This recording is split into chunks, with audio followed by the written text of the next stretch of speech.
Afinal, o tema de hoje não aceita de forma alguma um outro lado, né? 77% dos jovens assassinados no Brasil são negros. E a cada 23 minutos, um jovem negro é assassinado no nosso país. Segundo o 14º Anuário Brasileiro de Segurança Pública, de cada 3 presos, 2 são negros. Que não há democracia e não há uma sociedade humana possível fundada em cima de um preconceito tão pesado como o racismo. A miséria tem cor, a pobreza tem cor, a violência tem cor. Então, as cotas, elas dão oportunidade, elas não qualificam as pessoas pelo que elas sabem ou deixam de saber. Elas dão oportunidades para aqueles que são excluídos pela estrutura racista desse país. O Brasil é um país racista, o Brasil é assumidamente racista e vou dizer algo meio pesado agora. O Brasil, os brasileiros gostam de ser racistas.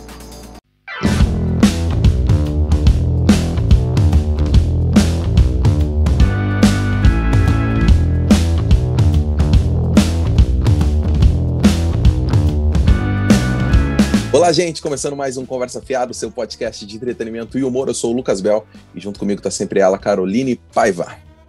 Fala, meu povo! O tema de hoje, então, é mais um tema importante. A gente precisa debater, precisa falar, esgotar todas as possibilidades e, novamente, a gente trouxe convidados muito especiais para falar com a gente.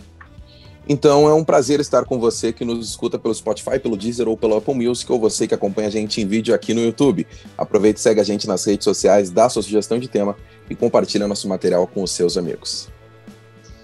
Então, hoje, diferente do que vocês estão acostumados, nós não vamos trazer dois lados opostos para discutir um tema. Afinal, o tema de hoje não aceita de forma alguma um outro lado, né? A gente está falando de uma coisa muito séria. O episódio número 4 vai falar, então, por que precisamos falar tanto sobre racismo estrutural. 77% dos jovens assassinados no Brasil são negros. E a cada 23 minutos, um jovem negro é assassinado no nosso país. Em 2019, 65% dos desempregados do Brasil eram negros. Pretos e pardos representam hoje 55,9% da população, mas ocupam apenas 24,4% da Câmara dos Deputados. Segundo o 14º Anuário Brasileiro de Segurança Pública, de cada 3 presos, 2 são negros, enquanto entre os 10% mais pobres do Brasil, 75% são negros, entre os 10% mais ricos, 70% são brancos. Então a gente trouxe esses dados para abrir o Conversa de Fiada hoje de uma forma diferente, né? E dizer por que precisamos discutir sobre esse tema. E para isso convidamos, então, o jornalista, escritor e atual secretário executivo da ONG Grupo Multiétnico de Empreendedores Sociais do Rio Grande do Sul, Oscar Henrique Cardoso. E a professora afroalfabetizadora, pedagoga, mestre em educação e graduanda de Ciências Jurídicas e Sociais na URGS, Patrícia Pereira. Patrícia, obrigado por conversar com a gente. Me diz uma coisa, por que a gente precisa falar tanto sobre racismo estrutural? Bom dia, Lucas. Bom dia, Oscar. Bom dia, Caroline. Tudo bem? Bom dia a todos que nos assistem e nos ouvem. Eu acho que é extremamente importante falar, porque, primeiro, as pessoas não estão acostumadas a nos ouvir. Nós, enquanto a maioria da população negra, somos completamente invisibilizados, né? Não nos dão voz, nem vez, e muitas vezes nos tiram a própria vida para que a gente não possa lutar pelos nossos próprios direitos. E é exatamente por isso que mais e mais ativistas, pensadores, pesquisadores, influenciadores vêm tratando sobre essa temática. Racismo estrutural é um eixo fundante da nossa sociedade que é criada em cima do sangue, do suor e das lágrimas da população negra e indígena, né?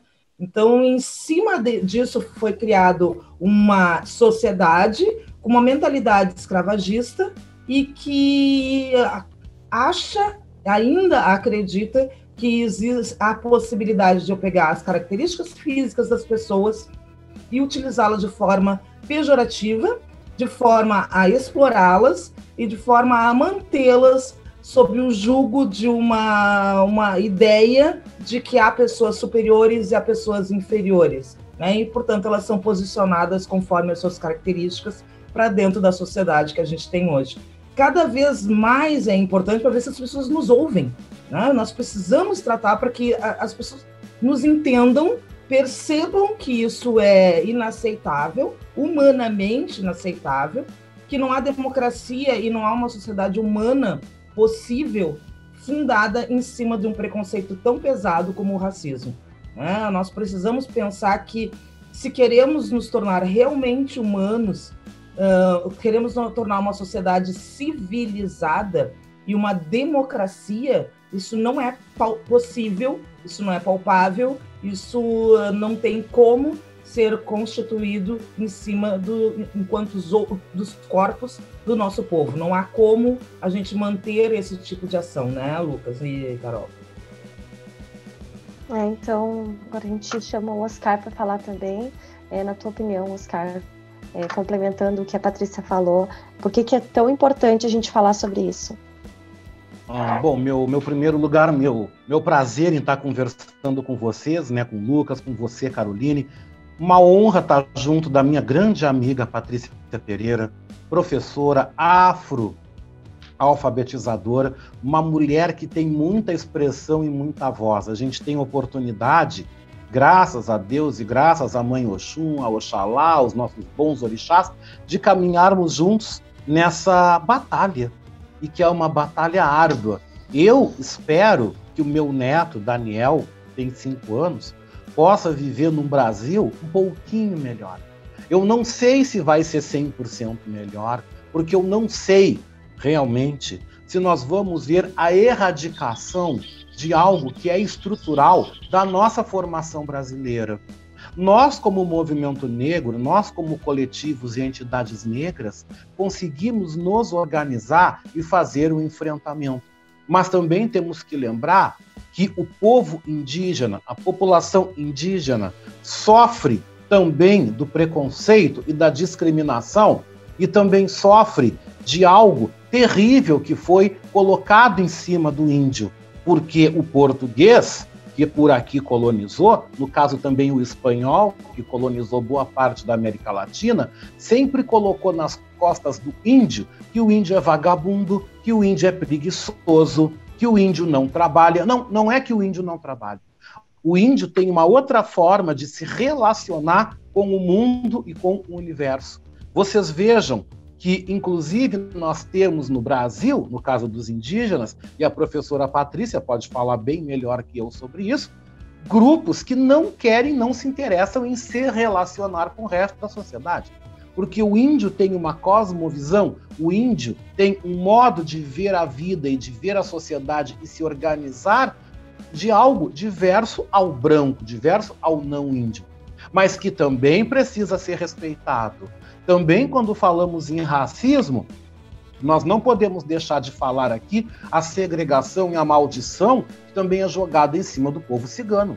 Né? Nós, como negros, somos a maioria dentre esses outros grupos, mas nós não podemos deixar de falar também do povo cigano, que também não é respeitado, que também não tem política pública, né? E que também é amaldiçoado. Cigano rouba criança, cigano é golpista, cigano... Não, cigano tem outro modo de se relacionar com a sociedade e que deveria ser respeitado. É fundamental tudo isso que está acontecendo. A gente fala, chega de racismo, eu ando com essa camisa aqui já há vários dias, tenho o prazer de estar colocando essa veste, porque nós estamos num momento fantástico da sociedade. O momento em que nós tiramos o tapete da sala e que nós estamos desnudando algo que a vida inteira foi mal contado. A história brasileira, a formação social do nosso país, nunca foi contada, nunca foi falada pela boca do negro. E hoje o negro tem o axé de fala. Hoje nós estamos podendo falar. Hoje nós estamos em todos os meios de comunicação. Todos os meios, nós hoje estamos tendo a oportunidade de falar a nossa versão da história e a nossa versão da vida deste país. Porque 80 e tantos % das mulheres que apanham e que são violentadas, estupradas, são negras. A grande maioria da população invisibilizada pela miséria, que está ganhando Bolsa Família e etc., é o negro, o índio e o pardo. A miséria tem cor, A pobreza tem cor, a violência tem cor.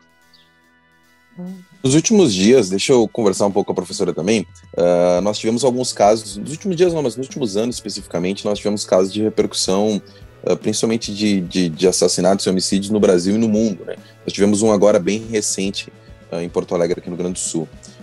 A gente percebe nas redes sociais, por exemplo, que muito se fala sobre tipificar o crime como racismo, né? A gente vê muita gente falando, mas estão falando tudo isso porque era um negro, porque se fosse... Agora há pouco nós tivemos um caso, por exemplo, de um policial assassinado, num confronto ali, e falou sobre isso, ninguém está falando nada porque, né, era um branco, ninguém falou nada. De que forma, professora, dizer que é um negro que foi assassinado, por que de fato isso é importante? Lucas, eu costumo dizer para o pessoal assim, faça um exercício bem simples. Aquilo aconteceria com uma pessoa branca? Você é branco, Caroline é branca. Vocês são seguidos no supermercado? O segurança fica atrás de vocês o tempo todo? Vocês já viram algum branco ser agredido até a morte no supermercado? Vocês já viram quantos filhos de pessoas brancas são assassinadas na porta de casa dentro da favela? Quantas pessoas são chamadas brancos que são agredidas pela cor da pele, são acusadas de roubo pela cor da pele, são agredidas por isso? Nós não temos.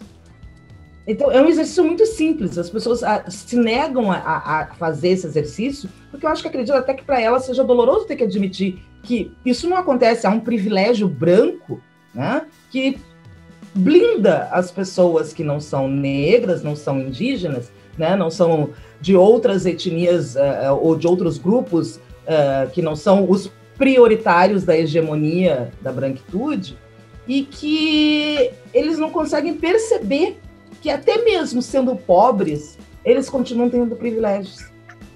Né? As pessoas podem ter menos escolaridade, eu posso dizer por mim, já passei por isso, e eu sei que se eu for disputar um cargo de chefia com qualquer outra pessoa que seja branca, não sou eu que vou ser chamada.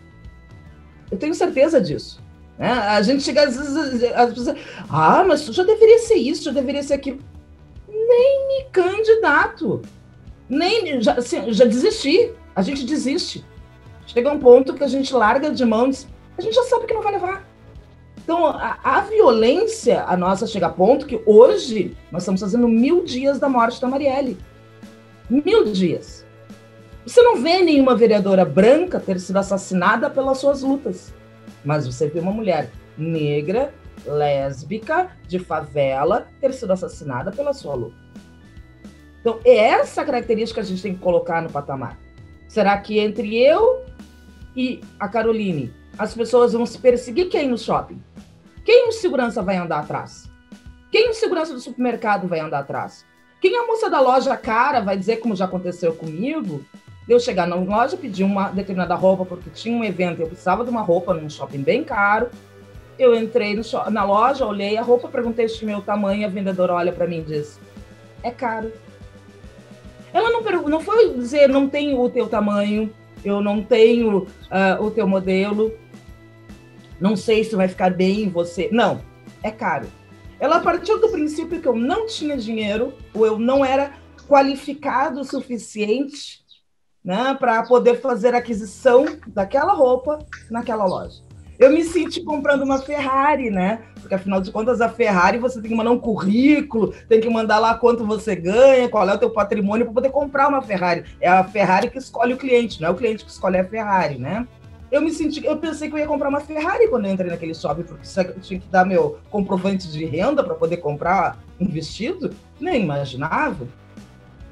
Então, é esse tipo de coisa que as pessoas não exercitam. Entrar num restaurante mais caro, né? No dia da eleição eu fui almoçar e entrei num pub, né? Digamos assim, mais classe A. Eu era a única pessoa negra, além de 2 garçons. A única cliente negra de dentro daquele restaurante. E as pessoas que estavam lá me olhavam como se eu fosse um ET. Porque o corpo negro, ele ainda é estranhado. Nós somos o corpo que não deveria estar ali. As pessoas nos dizem nos shoppings, elas nos dizem nas lojas mais caras, elas nos dizem nos restaurantes, Elas não precisam verbalizar. O corpo delas, o olhar delas diz, este não é o teu lugar. Se eu estivesse lá limpando, se eu estivesse lá varrendo, se eu estivesse lá servindo, aquele era o meu lugar. Porque o lugar do negro, visto pela branquitude, é o lugar da subserviência. Agora, como eu era cliente, era a pessoa que estava pagando a conta, então aquele não era o meu lugar. Aquele não era o meu vestido. Aquele não era o lugar que eu deveria estar almoçando. Então é isso que a gente tem que começar a pensar. Há uma violência, sim, há uma violência que nos mata diariamente e nos mata em vida. Porque o racismo, ele consegue ser tão forte que muitos dos nossos acabam caindo na depressão, caindo na dureza do trauma da alma, né? E as nossas crianças negras, muitas delas desistem da escolarização, porque a escola é o primeiro espaço onde a gente se dá conta de que existe racismo.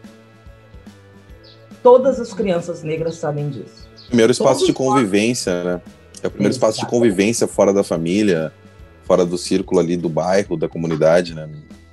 E agora tu te imagina com 4, 5 anos tendo que lidar com algo tão forte quanto o racismo. O que tu tá preparado? É uma violência absurda. E é uma violência que vai te marcar pro resto da vida. Porque a gente guarda isso na memória. E muitos dos nossos, se não tem uma família que tá por trás, se não tem uma Dona Maria, uma Dona Franquilina, né, Oscar? A gente desiste. Porque a violência é muito forte. É muito horrível você ser criança numa escola e você ter trocentos apelidos pejorativos, e eu não estou nem de apelidos, né, porque são adjetivos extremamente ruins, você ser destratado pelos professores, ou nem sequer tratado, porque muitas vezes os professores mal te olham. Há pesquisas que mostram que as crianças negras são mais punidas, as crianças negras são menos acarinhadas, as crianças negras são mais culpadas pelos problemas na escola. Então, e normalmente nos conselhos de classe, as crianças negras são as que, se eu tiver que pensar, pobrezinha, fulana, teve tantas perdas, a Caroline teve tantas perdas esse ano, vamos passar. Não, o Oscar teve perdas, mas ele não fez porque ele não quis. E eu posso dizer com 29 anos de magistério, sim, isso acontece na sala dos professores.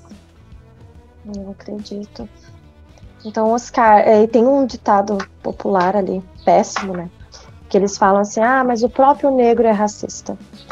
Como que a gente faz para essas pessoas entenderem que não é assim, que o próprio negro é racista, que isso é mais uma forma que eles acharam para, enfim, fazer com que desmerecer o que se luta, o que se corre atrás, né? Você sabe, né, Caroline, também Patrícia, também Lucas, que a dor pira. A dor do racismo, a dor da exclusão, a dor daquilo que é subliminar, enlouquece. Quando a gente fala, o negro é inimigo do negro, não é que o negro é inimigo do negro. Uns negros, umas negras, não tem força para lutar contra esse prato indigesto que é colocado em cima da mesa. E acabam vivendo, como eu digo, uma síndrome de Estocolmo. Acabam se envolvendo e acabam tomando a dor do branco. Eu ouvi essa semana, não vou aqui dizer a pessoa, um rapaz, um homem, né, um pouco mais velho que eu, um negro, dizendo para mim que o episódio que aconteceu no Carrefour, com a morte e a execução do Beto, não foi um ato racista. Eu até por um momento concordei, louco para discutir, mas eu pensei assim, gente, eu não vou fazer uma briga aqui agora, porque o momento não é para isso. Eu não estava num ambiente que pudesse puxar uma discussão maior. Eu até me fiz de bobo, eu ouvi e fiquei quieto. Mas a postura a qual ele depois disse, eu nunca vi essa pessoa dizer isso, que ele sofreu racismo uma vida inteira. Só que diferente de mim, que tenho, como a professora Patrícia falou, uma mãe militante, porque eu sou filho de uma militante, eu sou neto de militante. Dentro da minha família, eu sou um dos únicos que milita, uma família negra, né? Um dos únicos que está no movimento negro. Eu e minha mãe estamos dentro do movimento negro. Né? Eu tenho a coragem, e tive a coragem de romper com esse sistema. Agora, muitos dos nossos, Caroline, seguem o discurso do opressor, porque a vida foi tão pesada, tão difícil, e que eles não tiveram a força que eu tive de me rebelar, porque o preço da minha rebeldia, Caroline, me cobra algo muito caro. Você não pense, Caroline, que em algumas vezes eu já não quis largar tudo isso aí. Que eu já não chorei, que eu já não tive crise, que eu já não me senti sozinho, abandonado, fraco. Porque a partir do momento que você se põe na militância, a partir do momento que você está nas redes sociais e que você está, inclusive, no seu meio de trabalho, puxando, fazendo a discussão, o preço, minha querida, é a solidão. A solidão. É você se ver só. É você, muitas vezes, se ver com vários leões com a boca aberta para te pegar e não tem um ali para tu estender a mão para te puxar. Às vezes a gente sente na pele o que esse ditado diz. Ah, o negro é inimigo do negro. Não, o negro não é inimigo do negro. Uns conseguem sair e conseguem, como eu, como a Patrícia, professora Franquilina e outros tantos, conseguem reagir, ser a resistência e dizer não para esse sistema, dizer não para o racismo e falar abertamente de racismo. A professora Patrícia contou do racismo. Eu sofri vários. Eu fui chefe de uma emissora de rádio do interior gaúcho. Eu era um negro e comandava uma equipe de 20 pessoas. Eu sofri assédio moral do meu superior todos os dias. Todos os dias eu ia para o banheiro chorar e vomitar. Todos os dias. Eu tive depressão, eu fiquei doente, eu fiquei 6 meses licenciado. De tanto inferno que eu sofri naquele lugar. Eu já fui ameaçado de ser espancado. Eu já fui ofendido de todas as formas que você pode imaginar. Eu trabalhei num grande jornal aqui do Rio Grande do Sul, onde eu tinha uma editora que fez um inferno na minha vida. Um inferno. Eu era negro. Eu trabalhei numa emissora de televisão também aqui no Rio Grande do Sul, e que eu fui perseguido, e que um dia eu soube, porque chegou até a mim um vídeo de 2 colegas pedindo da minha cabeça porque eu era um negro metido, um negro arrogante, um negro que se achava mais que os outros. Eu tenho coragem de falar isso, gente. Eu falo. Eu só não vou dar nomes aqui e não vou publicizar nomes, porque uma pessoa que fez assédio moral comigo, que foi meu chefe superior, é falecido. Eu vou respeitar. Morto a gente respeita. As outras pessoas, eu só não vou botar a boca no trombone porque eu não tô a fim de brigar na justiça. Porque se eu for na justiça, se eu contar tudo isso aí, elas vão me processar. Mesmo eu tendo sofrido, é capaz delas ganharem, porque cadê a prova material? As ações racistas, o assédio moral, é que nem você bater numa pessoa de toalha molhada, não deixa marca. Mas deixa a marca lá no teu interior.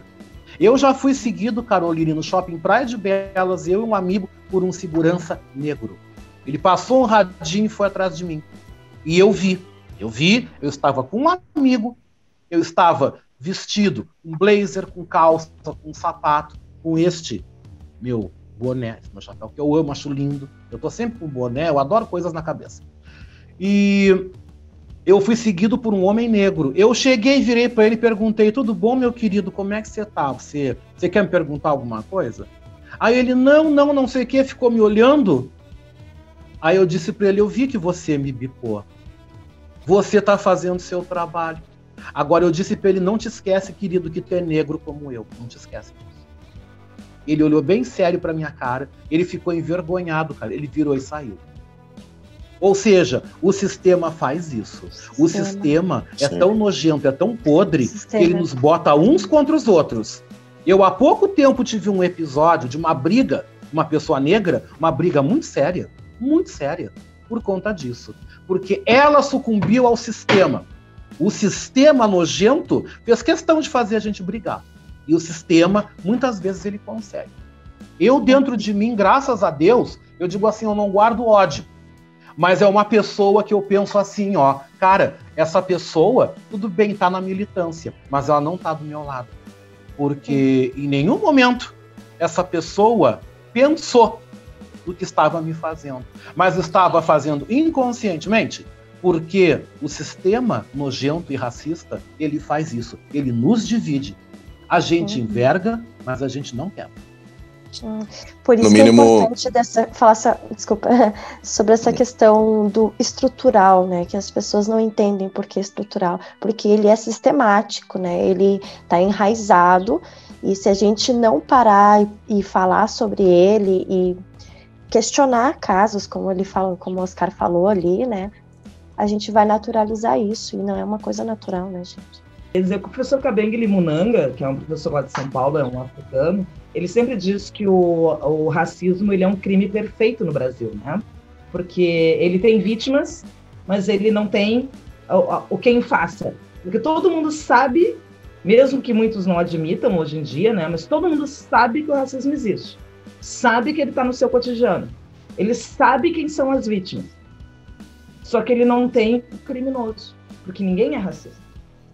As pessoas, a primeira coisa que elas dizem, elas não são racistas. E complementando ali a fala do Oscar, né, Oscar? A gente sabe que o quanto a gente tem que abrir mão financeiramente e das nossas carreiras em função da militância. Não porque a militância ocupe tempo, é porque marca um alvo nas nossas costas. As pessoas, quando nos enxergam, alguns nos admiram pelo que a gente faz, pelo que a gente fala, mas alguns sabem que eles também pensam, não dá para dar promoção, porque vai abrir um bocão e vai querer trazer militância para o ambiente de trabalho. Não dá para dar um emprego para esse cara, porque não pode querer fazer mudanças estruturais dentro da minha empresa e botar um monte de negros em cargo de chefia. E as pessoas pensam isso. E a gente sabe disso. E a gente sabe que quando abraça a militância não tem volta. Não tem como voltar atrás. Não tem como, é um filtro, né? É o tipo aquele, já sei que eu vou morrer pobre. Acabou. Gente, é revoltante, né? Mas esse é um momento do podcast que nós vamos consultar os especialistas da internet e o que a galera tá falando sobre o assunto nas redes sociais. Bom, vamos tentar trazer um pouco de notícias boas. Segundo o IBGE, pela primeira vez na história, os negros são a maioria na universidade pública. O levantamento revela ainda que a grande parte da população negra e parda está melhorando os índices educacionais, tanto de acesso como permanência, né? O abandono escolar diminuiu de 30,8% em 2016 para 28,8% em 2018. Entre a população preta ou parda de 18 e 24 anos que estudava, o percentual cursando o ensino superior aumentou de 50,5% em 2016 para 55,6% em 2018. Um estudo da Procuradoria-Geral do Rio de Janeiro, em parceria com universidades estaduais, mostrou que de 2003 a 2016, a evasão universitária entre os cotistas foi menor se comparada com de não cotistas. Também o ENAD, de 2012 a 2014, com base em mais de 1 milhão de alunos, né, trouxe o dado de que não havia diferença entre notas de beneficiários do ProUni e de outros estudantes. Então, o que ajuda a desmontar aquele mito de que os cotistas teriam um baixo desempenho, né? Aí eu trago a professora para falar um pouquinho sobre isso também. Ainda se discute muito a questão das cotas, né? De que forma elas colaboram para esses números, que a gente possa melhorar cada vez mais, né? A questão de acesso a todos. Como que a gente pode seguir? A grande preocupação das cotas hoje, primeiro foi dar acesso, né? Eu estou na universidade desde 1989, então são 31 anos que eu circulo dentro da Universidade Federal do Rio Grande do Sul. E eu lembro que quando eu entrei em 89, eu me sentia um pontinho preto passeando no Campo Centro, porque era a minoria da minoria. Eu só tive uma colega negra durante toda a minha graduação na pedagogia e uma única professora negra, que foi no meu último semestre, a minha supervisora de estágio, que foi a professora Gladys Kercher. Fora disso, nenhum outro professor negro. Nenhum. Né? Então, isso já dizia bastante sobre qual universidade eu estava ingressando. Diferentemente hoje do direito, que a gente tem muitos colegas negros. Mas, quando se diz que nós somos a maioria, os cotistas são maioria dentro da universidade, nós temos que ver em que curso isso acontece. Porque não é na medicina. Na medicina, se tu vai olhar as turmas, tu tem 4, 5, 6 jovens negros. Mas deveria ter 40, deveria ter 50, porque é isso que diz lá na listagem. Só que essas pessoas não são negras. A gente olha para elas e enxerga um outro fenótipo. Deixa eu só fazer um ponto, professora, porque tu tá dando uma aula pra gente. Como é que coloca nas pessoas, principalmente nas pessoas brancas, na verdade acaba com o discurso de que um negro, por causa da cota, tá tirando a vaga de uma pessoa que talvez foi melhor que ele ou teve um desempenho melhor que ele na prova? Primeiro que é só analisar a quantidade de vagas antes das cotas e depois das cotas. A URGS é um grande exemplo disso, ela dobrou o número de vagas, né? Ela aumentou o número de vagas exatamente para acolher esses cotistas, para que não haja esse argumento. Não foi tirada uma única vaga de um aluno branco. O problema é que alunos não negros entram na vaga de pessoas negras. Esse é o grande problema. Ou seja, pessoas brancas estão burlando o sistema. Elas estão corrompendo, elas estão corrompendo o sistema. Né? Elas entram nas vagas que não são delas. Porque se a URGS manteve o número de vagas que tinha antes das cotas, então eles não perderam nenhuma vaga. Por que tem que ocupar uma vaga que não é tua? Que nunca foi tua? Né? E ainda eu acho que é mais necessário de ser discutido, já que nós temos o acesso, apesar de não ser um acesso universalizado como ele deveria, não é qualificado, porque ele não é em todos os cursos de forma igualitária. Você vai ver que lá naqueles cursos que o pessoal considera de menor concorrência, tem uma grande maioria negra, principalmente nas licenciaturas, e aí nos grandes cursos de elite, você tem um grupo muito menor de alunos negros, muito menor, principalmente nas medicinas, biomedicina e essas coisas. Mas nós temos o problema da permanência, né? Porque a maior parte desses alunos cotistas são pobres, extremamente pobres, e nos cursos de elite é caríssimo. Você vai comprar, por exemplo, no meu curso, vai comprar um Vadmecum a 150, 180 reais, isso é o valor da alimentação dessas pessoas o mês inteiro. Aí a universidade te dá uma bolsa de 400 reais por semestre. 400 reais eu não moro, eu não como, eu não ando, não tem como.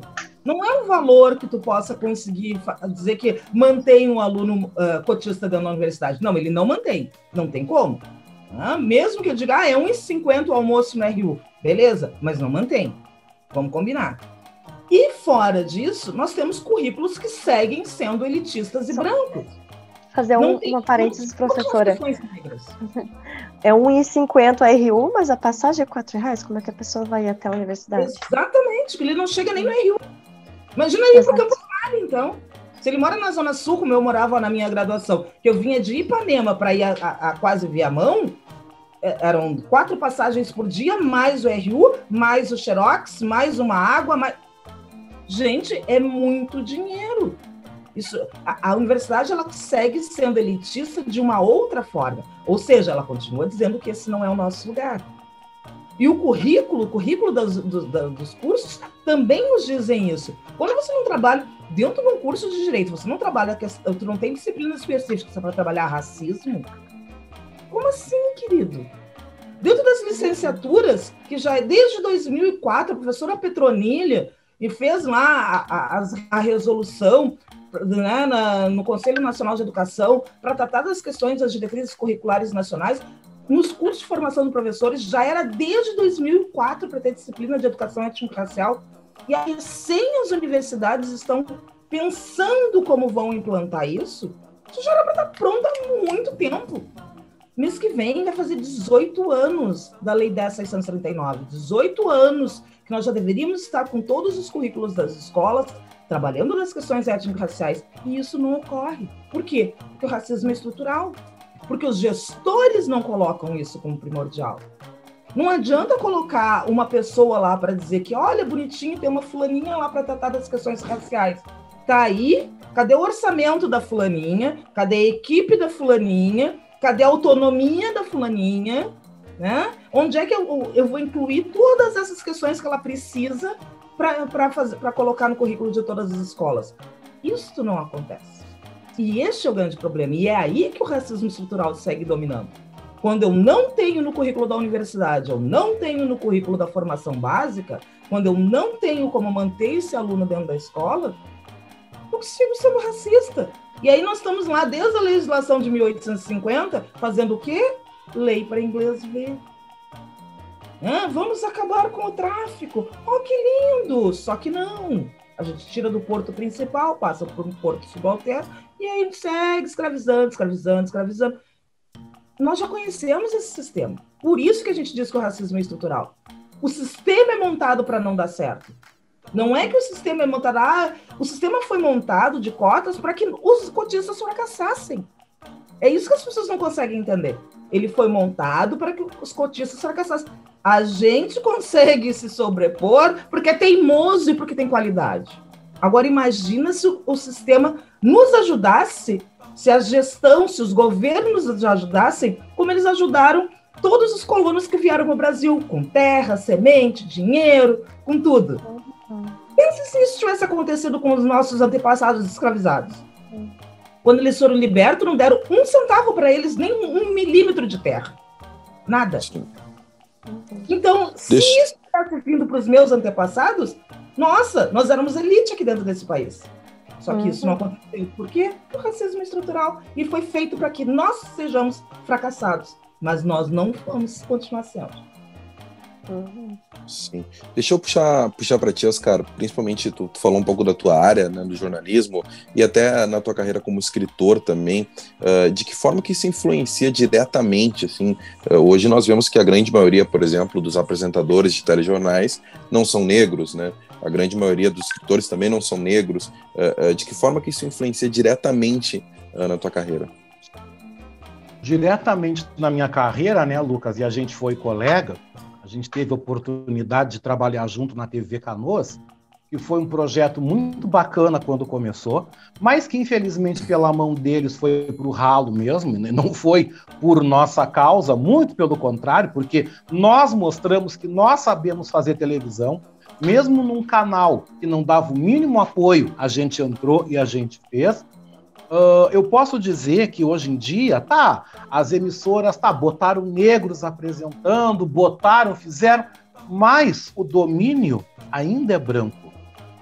Toda essa questão, vamos pegar o exemplo da Globo aqui, vou pegar o exemplo deles, que é a emissora que mais botou negros e que mais tem negros hoje na linha de frente na televisão, a Globo, né? Puxando aqui para o Rio Grande do Sul, a RBS. Tu olha para as outras emissoras aqui no Sul, não tem. Parece que a gente mora numa Finlândia. Mas aqui, pelo menos, nós vemos 1, 2, 3, 4. É legal. Mas botaram para inglês ver. Porque, na verdade, são subaproveitados. Na verdade, o pauteiro, o dono do canal, o anunciante, é branco. Ainda é branco. Na verdade, como a professora Patrícia falou na questão da universidade, e que eu achei interessantíssimo esse dado que ela falou, da bolsa que a universidade dá, porque R$400 é ridículo. R$400 tu não mantém uma pessoa nem uma semana, quiçá tu manter um mês. Mas no caso da comunicação, o que influencia direto é que botaram os negros, mas para dar aquela questão visual, entendeu? Não, então ali tem. Então a gente olha, a gente fica orgulhoso. Mas que autonomia dão para essas pessoas? O que está transformando essa presença dentro das redações? O que tu vê o mínimo do mínimo do mínimo do mínimo. Quando querem fazer algo popularesco, uma matéria popularesca, bota os negros lá para fazer vila, para fazer papapá, para pipipi. Eu quero ver botarem para cobrir a Assembleia, para cobrir a Fiergues, para cobrir os principais temas políticos. Eu quero ver botarem na linha de frente nessas pautas. Não para cobrir vila, para botar dançando funk na vila. Cara, isso aí é tu fazer mais do mesmo. Isso aí é tu reforçar o estereótipo. Me desculpe, para mim é reforçar o estereótipo. Então vamos fazer uma matéria de morro, vamos botar o negro lá para fazer polícia, vamos botar o negro para ir porque é banditismo. Que nojo, sabe? Que nojo. Eu fico enojado quando eu vejo isso. Porque, para mim, não mudou grandes coisas. Botaram os neguinhos ali para dar aquela sensação de a gente é igual, todo mundo é igual. Mas cadê a valorização e a oportunidade para este profissional? Aonde está? Não sei. Na questão da literatura, a gente está num momento bastante interessante, porque no cenário literário do Brasil, uma pesquisa feita pela Universidade de Brasília, foi uma das únicas que estudou realmente a questão do autor negro, nós, dentro do mercado editorial, nós representamos 0,001% da presença dentro de um mercado editorial que lança, em média, 50 mil títulos por ano, e desses 50 mil, mais da metade são traduções de obras estrangeiras, ou seja, a produção literária brasileira ainda é muito pequena dentro do Brasil, porque a literatura é o meio que mais se globalizou. Quando a gente fala em globalização, a gente pode pensar no cinema e na literatura. Por quê? Porque circulam livros de vários países, de vários autores, nos apresentando várias culturas. Através do livro, tu viajas pelo mundo sem sair de dentro da tua casa, né? E é uma viagem deliciosa. Mas cabe-se dizer que ainda nós não somos vistos como aqueles que escrevem. Nas narrativas históricas, se tu pegar e analisar a história da literatura brasileira, nós sempre fomos os subalternos, os ladrões, os empregados e os escravos. Se você observar a história da teledramaturgia brasileira, aonde nós estivemos? Sempre quem fez a comida boa foi a tia Anastácia, mas sempre quem levou a fama foi a Dona Benta, né? Dona Benta tem até um livro de receita. Cadê o nome da tia Anastácia? Porque quem cozinhava era a tia Anastácia. Quem fazia os pratos deliciosos era a negra velha. Mas os louros sempre foram da Dona Benta, né? Algo que foi reproduzido na história por Monteiro Lobato, que Monteiro Lobato, eu não vou aqui tocar pedra nele, porque Monteiro Lobato vivia numa sociedade que era assim. Era assim que se pensava na época de 1800 e tanto, quando ele escreveu O Sítio do Pica-Pau Amarelo. Era assim, a visão de mundo era essa. A visão, não digo só de mundo, eu digo de Brasil. O Brasil teve 350 anos de escravidão oficial. Foi oficial no país. Nós temos pouco mais de 100 e tantos anos de abolição. Ainda é algo muito novo. A escravização não saiu de dentro da gente. A minha geração não conseguiu se libertar disso. É aquilo que eu digo. A da minha filha, eu já acredito que vai se libertar. A do meu neto, creio também. Espero poder deixar a eles um país um pouco melhor. Eu não vou ver o fim do racismo. Isso eu tenho certeza que eu não vou ver. Mas eu espero que nós possamos estar em uma linha de frente, em um pé de igualdade. Na literatura hoje, a gente vive um momento bem interessante. Pela primeira vez em Porto Alegre, 50 e tantos anos aí de Feira do Livro, nós tivemos o Jefferson Tenório, primeiro patrono negro em um evento literário. Nós temos aí a ascensão, pegando outros nomes, tá? Conceição Evaristo, Pucci, Esmeralda Ribeiro, enfim, temos Lilian Rocha, Ana dos Santos. Gente, tem tanta gente, né? Eu não vou ficar aqui contando grandeza para mim, né? Até que é interessante o meu caso, porque eu estou lançando o meu 11º livro e eu sou o autor negro independente que mais lança livro no Rio Grande do Sul. Mas a imprensa gaúcha não dá bola para mim, ninguém fala. Compensação, eu dou entrevista para vários grupos e vários locais fora do Rio Grande do Sul, mas aqui não sabem. Por quê? Porque aqui no Rio Grande do Sul, como o Oscar é militante, como o Oscar é de movimento negro, como o Oscar é da esquerda, vamos invisibilizar ele, que ele é perigoso. Ele pode pegar, ele pode falar demais, ele pode dizer coisa aí que não tem que dizer. Entende? Então, é por isso que eu não apareço em lugar nenhum, ninguém sabe. Mas é o momento que a gente, graças à nossa luta, graças à nossa força, que nós estamos conseguindo nos colocar também nesta fronteira, que é o mercado editorial, que é o mercado da escrita, onde nós estamos escrevendo as nossas histórias e onde os não negros estão vindo buscar o lado verdadeiro da história, não a história da carochinha que foi contada no colégio. É importante dizer, né, Oscar, que a imprensa sabe que está errada na TV aberta, né, de não colocar negros no protagonismo e nas matérias corretas, tanto que se tu ligares lá no canal 540, né, tu vai ver aquele monte de jornalistas negras, né, em especial porque tem mais mulheres negras do que homens negros, falando de economia, de política, de vacina, de guerra externa, de não sei...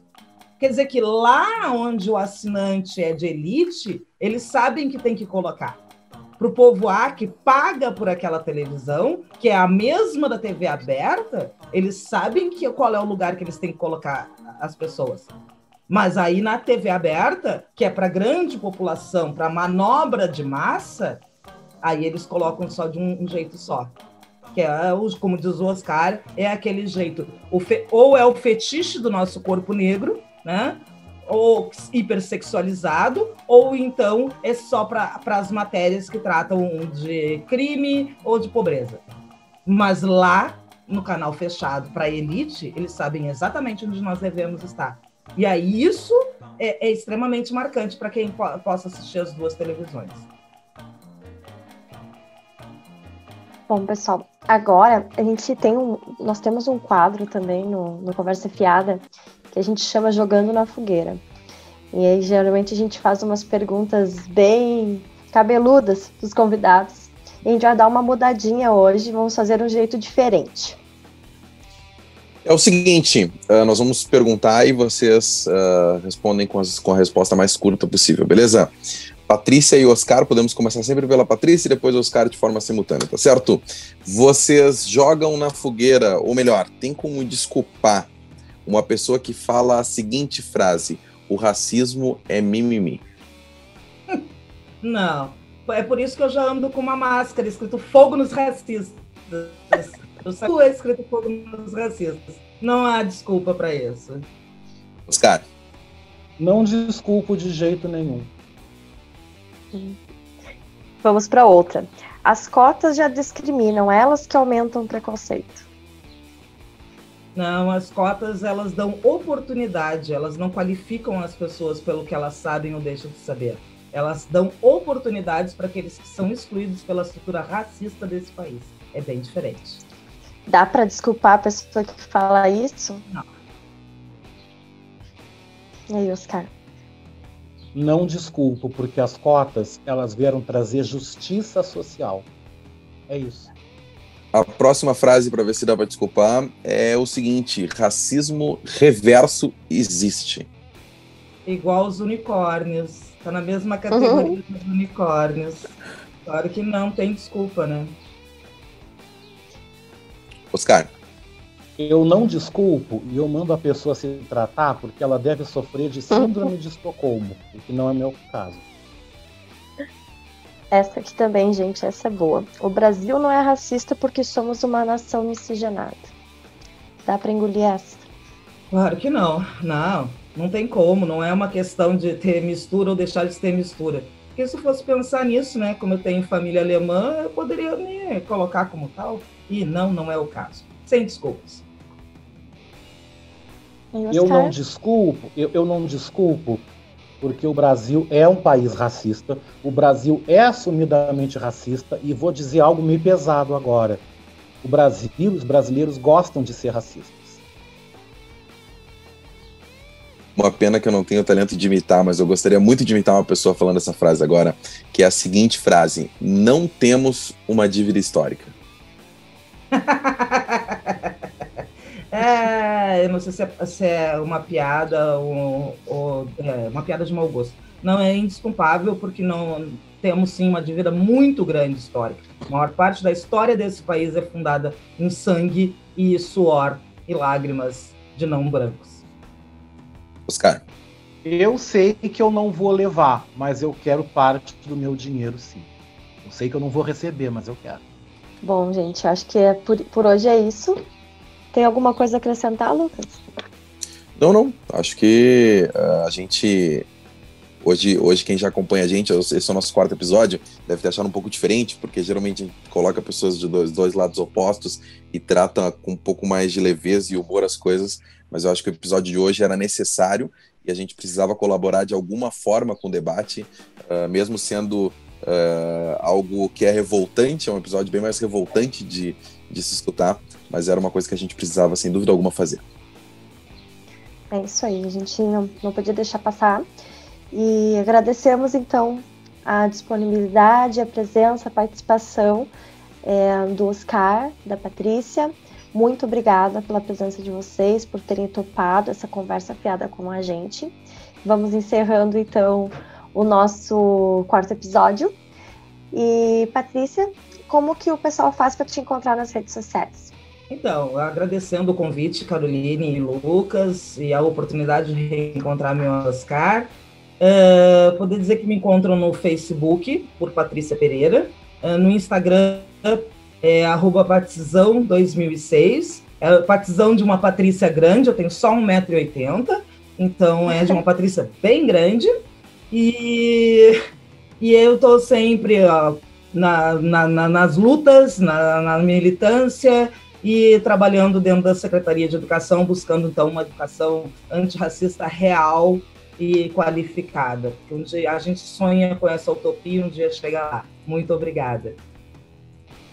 E obrigado então, professora, e Oscar, valeu também pela parceria e por aceitar participar com a gente. Como é que a galera faz para te encontrar nas redes sociais? Obrigado, Lucas. Legal a gente se reencontrar. Eu e o Lucas, que fomos colegas na TV Canoas, né? O Lucas é um brilhante apresentador, eu tô vendo que é um brilhante rapaz. A Caroline também, a minha amiga Patrícia, uma saudade dela que você está vendo, né? Saudade da gente se abraçar e dar risada, mas uma hora esse vírus vai, voar e a gente vai se reencontrar. Bom, nas redes sociais, vocês me encontram como Oscar Henrique Cardoso no Facebook, no Instagram, vocês me encontram no @Oscar Henrique, né? Ou então digita ali Oscar Henrique Cardoso, vocês vão me achar. No Twitter, a mesma coisa, @Oscar Henrique. E no rádio, né, gente? Estou de volta no rádio, né? Estou na Rádio Web Manaua, MANAWA, Manaua, que quer dizer o poder do ontem e o poder do hoje e do agora, né? Estou com 2 horários na Rádio Web Manaua. Eu estou o Manaua Agora, toda sexta-feira das 4h30 às 6 da tarde, um rádio jornal, um baita noticiário mesmo, né? E também estou no Revista Manaua, nos sábados do meio-dia às 3 da tarde, com notícias e variedades, e o programa com o maior número de colunistas do Rádio Gaúcho, são 16 colunistas em 3 horas de programa. Gente, dá trabalho, mas é maravilhoso. Vocês podem me ouvir, matar a saudade. Também vocês vão digitar no Spotify, no Spreaker, vocês vão encontrar os meus programas lá também. E podem ouvir a rádio pelo aplicativo Rádiosnet, digitando na lupa de busca Rádio Manaua, tá? Tô no rádio, tô na internet, tô também com a editora Aguibara Edições, lançando os meus livros, né? Agora vem mais um livro aí nos próximos dias, meu 11º trabalho, e também de outros autores. E é isso, gente. Continuo na militância, continuo na vida, feliz e contente. E, gente, como diz o poeta Wally Salomão, a felicidade do negro é uma felicidade guerreira. A gente morre lutando, mas a gente samba, a gente canta e a gente se diverte. Meu beijo. Então, gente, obrigada a quem participou com nós e quem ouviu até o final. Hoje a gente tá, né, Lucas? Estamos de uniforme de padrãozinho. A gente tem que fazer o marketing aqui para os nossos parceiros. Como é que é o arroba deles lá no Instagram, Carol? O pessoal da Criatri, @Criatri Personalizados. A gente tem a canequinha personalizada agora do Conversa Fiada. Olha que coisa mais lindinha, gente. Porque nos acompanha, né, aqui no programa. Segue eles lá no Instagram. Segue o pessoal lá. A nossa ideia é um dia a gente poder enviar para todos os nossos convidados também, né? Vamos fazer isso. Vamos fazer isso ainda. Tu vai ficar devendo muita caneca, viu? O pessoal vai te ligar de lá. Não sei o que vai acontecer. Um dia a gente chega lá. Lembrando então, gente, vou pular aqui que toda quinta-feira tem episódio novo em áudio no Spotify, no Deezer e em vídeo lá no YouTube. Um abraço e até a próxima. Um beijão e até mais.